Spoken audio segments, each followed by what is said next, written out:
Ako nga pala si Patchi, estudyante sa umaga, banda sa gabi.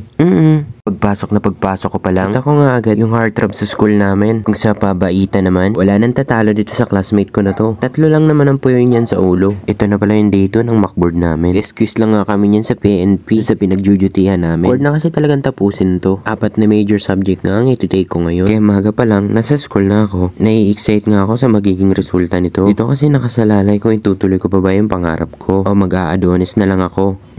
Ang plano ko nga ngayon taon, titake ako ng board exam pagka-graduate ko. Pag nakapasa ako sa board exam, sa BFB talaga ang unang a-applyan ko. Kasi to save lives and property. Gusto ko lang talaga magligtas ng buhay ng tao. Pero kung hindi talaga para sa akin yun, magte-try din naman ako sa iba. After 5 years, gusto ko makita yung sarili ko na nakasuot na ng pang-BFP personal. Pag nakaipon ako ng pera, magpapagawa ako ng madaming apartment. Apartment talaga yung gusto ko negosyo. Kapag apartment nga, hindi ka malulugi. Syempre, ang pinaka-goal ko, bukod sa magandang asawa, ay makatulong sa pamilya. Pero kung hindi mangyari yun lahat, ay mag-abroad na lang ako. Madami talaga akong option sa buhay.